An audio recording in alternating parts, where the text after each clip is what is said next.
Trade reports continue to escalate surrounding the Toronto Maple Leafs and Timothy Lilligren as all signs are pointing to Lilligren getting healthy, scratched in tomorrow night's game against the Rangers. We're going to break that down as well as discuss a new report that has revealed a major Leafs trade update. We also have an update on Joseph Woll. Stay tuned for all that in this episode, but before we get into it, quick reminder, hit the subscribe button. It would mean the world to Darius and myself. You guys could do that as we're on the road to 14,000 subscribers, and we produce daily Leafs content. So hit that button if you want to help us towards that. But Darius, a lot to go over today, specifically surrounding Timothy Lilligren and the Toronto Maple Leafs. Now, we know that Lilligren has been the hot topic of conversation in a lot of the offseason, but specifically to start this season because we know that he hasn't necessarily been happy with his current situation with the Maple Leafs. And he got in the past couple games. Things were looking maybe a little bit better, but ultimately it looks like all signs are pointing to him. According to the lines that came out of practice today, he's going to get healthy scratch in tomorrow night's game against the New York Rangers. And amidst all that, a report came out revealing an interesting update surrounding some trade destinations for the defenseman. But before we get into the trade destinations,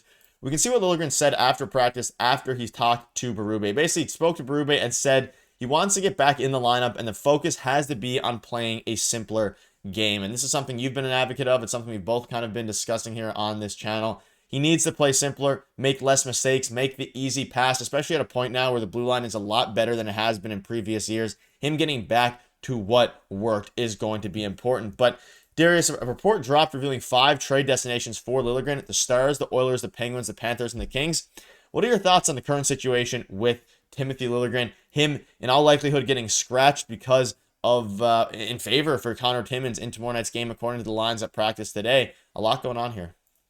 Well, nothing's changed with him playing his first game of the season finally against the LA Kings. It looks like he's going to be out again. And that tells me something on Craig Berube's side. That tells me, they know that they're playing the New York Rangers tomorrow evening and that it's a huge game because obviously you want to stay on, the hot streak that the Leafs have been on. Obviously, the only game that they lost was only 1-0. They've been playing well. So the fact that you're coming into a game where you're playing a really good team that is going to be tops in the league this year, and you're like, I can't play this guy, he's not making my lineup, tells me a lot personally. Obviously, they wanted him to get into a game the other night against LA.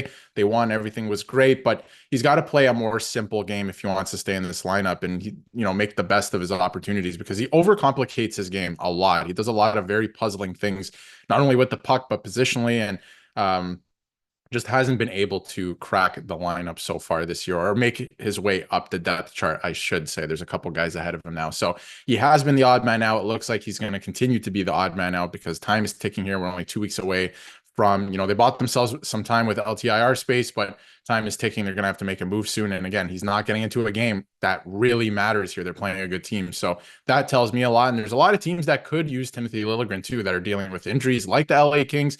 There's the Edmonton Oilers. I'm not sure if, the Oilers and the Leafs want to make a trade, but there's a couple teams that could use this player. Yeah, obviously the Kings and the Oilers. And again, there's a lot of different ones. And they have until November 1st to figure out what they want to do, whether that's a clear salary for Timothy Lilligren. And that's one of the biggest obstacles in these trade destinations and a trade involving Lilligren is that the Leafs do not and cannot at this point take on salary, meaning they're probably not going to take on another player unless they're packaging multiple players together, which we'll get into because we also have a mock trade as well. But I just want to get your quick thoughts on a couple of these destinations, Darius. So Utah Hockey Club and Chicago Blackhawks, those are a couple that come to mind here, and this is from another article dropped by Sportsnet.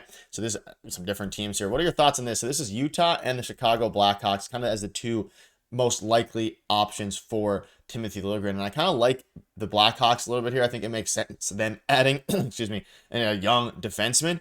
But again, at this point, I'm not entirely sold on any of these teams, specifically the Chicago Blackhawks being willing and able to give up draft capital to get a guy like Timothy Lilligren because, again, the Leafs cannot take back salary, so it wouldn't be for a flyer forward back. It would, in all likelihood, if it's just a Timothy Lilligren trade, be not a salary dump necessarily, but salary getting pushed in the other team's way.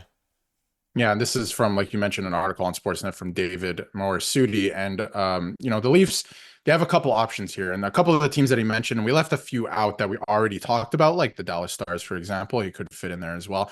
But I think the Chicago Blackhawks, I've been saying it since the summer, are a pretty good trade partner for the Toronto Maple Leafs. Not only with Timothy Lilligren, but with Nick Robertson as well. And obviously the Nick Robertson stuff is over. I don't think he's getting traded anymore. I think he's on the team at this point. But the Chicago Blackhawks could use a guy like Timothy Lilligren. And again, he has, a lot of former teammates that are playing there this year. But again, I don't know, they have a lot of really young pieces. I just don't know if they want to part with draft picks. And the same can be said about Utah because they're still kind of an up and coming team. They have a lot of really good pieces. And they just added Sergachev. So obviously, I think a lot of teams are looking for depth. They also have Sean Durzi too, which is another guy that, maybe you feel like you don't need to add a guy like Timothy Lilligren in that case. But there's a couple teams that could use Timothy Lilligren, and these are two of them. Again, like Chicago, I think is a pretty good trade partner for the Toronto Maple Leafs. Yeah, we've discussed Chicago with, like you mentioned, Nick Robertson. Lilligren at times, there'd be some familiarity there with, of course, Tyler Bertuzzi signing in Chicago and other guys, TJ Brody. So there is some familiarity there as well with the fact that, like you mentioned, I mean, the Blackhawks are in a rebuild surrounding Connor Bedard. If they could add for a middling pick, a third or fourth round pick, add a defenseman that has a high ceiling, they could definitely use some depth and the blue line. So Blackhawks make all the sense in the world to me. But an article dropped as well revealing an interesting one here, and this is with the Anaheim Ducks. And again, this one has been floating around Twitter. It's been floating around Leafs Nation. Leafs fans are a little bit upset about it, or not upset about the trade necessarily, but fired up about it and don't think it's super realistic. But I'm curious to see what your thoughts are on it. Frank Vatrano for Timothy Lilligren, Cal Yarncroc, and a pick. Now, I think a trade surrounding Frank Vatrano makes a lot of sense for the Toronto Maple Leafs and can make sense for the Anaheim Ducks. The question is, I think that pick is the biggest differentiator here. That would have to be a pretty high pick. You're getting a 30-goal scorer for, in theory, two guys the Leafs probably don't have room to play anyways. So I think with Timothy Lilligren, again, they'd be getting a young defenseman, getting a boost to their blue line, the Anaheim Ducks, that is. That pick would have to be pretty high to factor in for the value that Frank Vatrano has. But if I'm a Toronto Maple Leafs fan, I'd be all over this trade if it became a scenario to help. He'd probably factor into the second line for the Toronto Maple Leafs, for Toronto, that is. I mean, this is a great trade for the Toronto Maple Leafs as is. And I think there's a framework here for a trade. It just doesn't look exactly like this because on the Anaheim Ducks side of things, why would you trade a player that you can get a lot for at the trade deadline, probably, right? And I think that's kind of what their game plan is with Vatrano. But why would you trade a second line player, a guy who can score you 30 goals in a regular season, for the Leafs salary cap dumps that they have to get rid of, right? Essentially, because we know what the lineup looks like. I'm not sure Calle Yarncroc fits into this lineup anymore.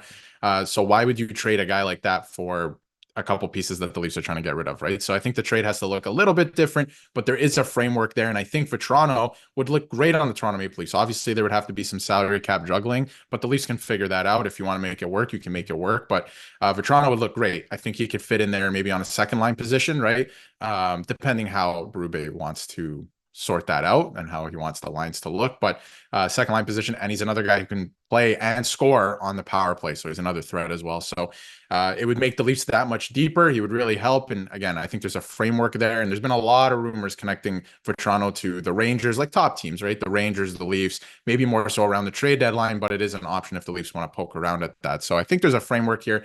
It wouldn't look exactly like this because I don't think there's a world where Anaheim goes, sure, we'll take your spare parts. Although I think Lilligren is still very good. He's an NHL defenseman. They could use a guy like that. But why would we take your spare parts for one of our better players? Yeah, I mean, I like the idea of Frank Vatrano coming to the Maple Leafs. We've been discussing on this channel a bunch, and seeing this trade makes me very happy. Although, like you mentioned, it would have to do some, they'd have to do some juggling there, specifically revolving the pick. But quick note before we wrap up here, Joseph Woll is on the ice again. It looks like he will join the team for Leafs full practice today, so he is practicing in full this afternoon ahead of tomorrow night's game. He won't be starting the game. It'll still be Anthony Stolarz. But Darius, is a good sign to see Joseph Woll back out there. And ultimately, it looks like he's making some pretty severe progress here in a positive manner towards a return maybe next week. Yeah, probably next week at this point. I don't see them putting in Joseph Woll, who hasn't played yet and barely played in the preseason against the New York Rangers. I think it's going to be Stolarz. He's been playing great, so that's all fine. LDB will probably back up still, but the fact that he's skating, practicing, and took part in a full practice today is really good news because that means he's very close to returning and he's feeling good, which is the most important thing. So hopefully we see him back in the lineup next week and he can start getting, his feet under him again and rolling because, we know what the plan is for Hill to be. And the longer he's up as a backup, the less he's playing as a starter in the minors. So let's get that rolling. Yeah, let us know what your thoughts are in the comments. Out of these trade destinations, which one do you want to see the Toronto Maple Leafs target? And what are your thoughts on that Frank Vatrano trade? As well as let us know your thoughts on the Joseph Woll update. Thank you guys for watching. See you tomorrow.